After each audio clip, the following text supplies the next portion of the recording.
Halo guys, welcome back to my channel dengan Frankie di sini. Nah, di video kali ini saya akan membahas tentang 5 kesalahan yang sering dilakukan oleh Facebook Ads atau Instagram Ads pemula. Nah, sebelum saya masuk ke intinya, jangan lupa teman-teman untuk subscribe di channel ini karena channel ini akan membahas lebih banyak lagi mengenai tips-tips di digital marketing. Oke? Oke teman-teman, nah kesalahan yang pertama yang biasa dilakukan Facebook Ads atau Instagram Ads pemula adalah mereka salah persepsi. Salah persepsi kenapa? Karena mereka mengira bahwa Facebook Ads, Instagram Ads adalah, walaupun mereka suka ngomongin iklan, tapi mereka mengira itu adalah tempat berjualan. Nah, kalau kita lihat dari namanya sendiri, Facebook Ads, Instagram Ads, Ads adalah singkatan dari advertisement atau advertising. Di situ sebetulnya yang kita lakukan adalah beriklan, bukan berjualan. Kalau iklan kita bagus, maka kita bisa berjualan di situ. Tapi kalau iklan kita biasa-biasa aja, dan iklan kita kalah dengan kompetitor yang lain, otomatis kita nggak terlalu bisa berjualan. Mungkin bisa berjualan, tapi tidak terlalu maksimal. Oke, jadi persepsi yang banyak kan keliru adalah Facebook Ads sebagai tempat berjualan. Tapi seharusnya yang betul adalah Facebook Ads adalah tempat untuk beriklan. Oke, kesalahan yang kedua yang sering dilakukan oleh Facebook Ads atau Instagram Ads pemula adalah mereka suka salah menggunakan objektif. Mereka suka nggak ngerti pakai objektif apa yang harus digunakan. Nah, objektif yang biasa dipakai di Facebook Ads atau Instagram Ads yang umumnya dipakai itu ada 3. Yang pertama adalah traffic, yang kedua engagement, dan yang ketiga conversion. Kalau teman-teman mau tujuannya adalah closing untuk berjualan di situ, masang iklan untuk berjualan, maka gunakanlah yang objektif conversion. Jangan yang lain. Nah, apa itu lebih lengkap tentang objektif? Teman-teman bisa cek di video saya. Sebelumnya saya sudah pernah bahas, nanti saya berikan linknya di atas sini. Teman-teman nanti bisa cek linknya. Nah, itu akan saya sudah bahas mengenai perbedaan objektif-objektif pada Facebook Ads atau Instagram Ads. Oke, nah teman-teman juga, saya perlu ingatkan satu lagi, kalau teman-teman di Facebook atau Instagram itu ada pilihan, ada tulisannya post Anda bisa mencapai berapa ribu penonton dengan boost post, ada pilihannya boost post itu biasa. Nah, itu kalau teman-teman hanya untuk membuat viral, silahkan dipakai. Tapi kalau untuk berjualan, jangan pakai itu. Untuk Facebook atau Instagram kadang-kadang suka diminta. Begitu itu nggak usah dipakai. Karena itu bukan buat berjualan, hanya untuk membuat viral. Jadi kebanyakan mungkin ada yang boncos, mungkin karena ini juga. Karena mereka pakai boost post untuk berjualan. Oke, lalu kesalahan ketiga yang sering dilakukan adalah tidak melakukan split test.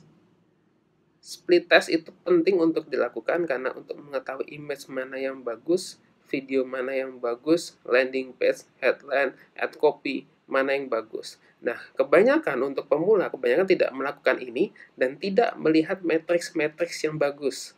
Karena split test itu kita lakukan untuk melihat mana yang bagus, kita cek matriks-matriksnya, nilai-nilainya. Nah, kebanyakan pemula tidak melakukan itu dan tidak mengecek matriksnya. Jadi nggak tahu mana yang bagus, akhirnya mereka boncos. Lalu kesalahan yang keempat adalah tidak paham namanya funneling. Nah, jadi ada yang namanya funneling, teman-teman. Funneling ini adalah untuk mengkerucutkan customer dari mereka dari awal diedukasi sampai mereka closing. Contoh simpelnya seperti ini, teman-teman. Saya pernah ke suatu mall, di sana ada pameran mobil kebetulan. Nah, waktu itu saya lagi lihat-lihat aja, tidak ada rencana untuk beli. Saya cuma lihat-lihat, lalu kemudian dari salesnya memberikan saya brosur, list harga, kemudian minta nomor handphone saya. Nah, oke, itu langkah pertama yang dilakukan salesnya adalah minta nomor handphone saya. Nah, lalu yang kedua yang dilakukan adalah dihubungin saya tuh keesokan harinya dihubungin saya, lalu dia menginformasikan kalau akan ada test drive gratis. Oke, test drive gratis dan pembagian undian katanya pemenangnya akan mendapat sekian. Oke, ini membuat saya cukup tertarik ini. Dari pertama dia cuma memberikan nomor WhatsApp, kedua dia memberikan info kalau ada test drive gratis dan ada undian. Saya lumayan tertarik. Kalau saya datang ke sana, berarti funneling dia udah berhasil. Ya, nangkep ya teman-teman. Dari edukasi mungkin yang saya diedukasi, saya diberikan ada info undian gratis dan test drive gratis. Nah, ini kalau kebetulan waktu saya nggak datang karena saya berhalangan. Kalau saya datang, berikutnya dia akan memberikan info lagi ke saya, membuat saya makin tertarik. Ini namanya funneling, teman-teman. Dari yang saya nggak tertarik, makin lama tertarik, makin lama makin tertarik, dan ujung-ujungnya dia akan closing. Nah, sama seperti di Facebook Ad, teman-teman. Di Facebook Ad, kita ada nama image, image-nya nanti akan mengedukasi, misalkan nanti ada headline yang menunjukkan promo, ad copy-nya penjelasan produk, begitu diklik image-nya nanti akan masuk ke landing page, menunjukkan foto-foto testimoni, keunggulan-keunggulan, dan akhirnya bisa closing. Kalau tidak closing di situ, nanti ada funneling lain yang namanya retargeting.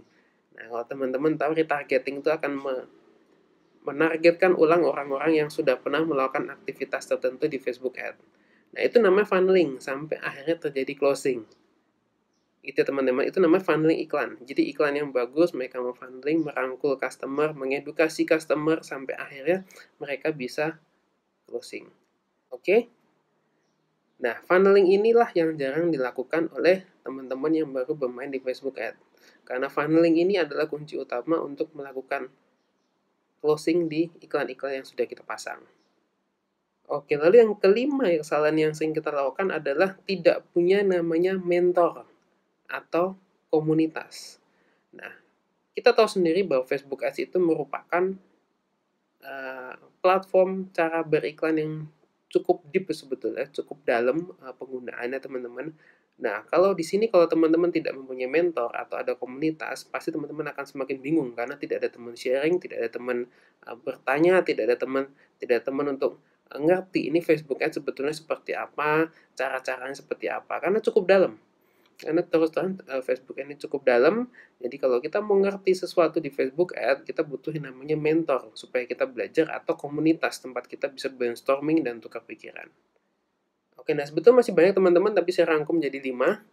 Oke, semoga itu bisa membantu teman-teman. Kalau teman-teman ada yang mau ditanyakan, boleh silakan komen di bawah ini, nanti kalau saya bisa jawab, saya akan jawab. Oke teman-teman ya, jangan lupa untuk like, share, dan subscribe di video ini, subscribe channel kami, supaya teman-teman bisa dapat info lebih lanjut berikutnya tentang digital marketing. Oke, thank you teman-teman, see you. Bye.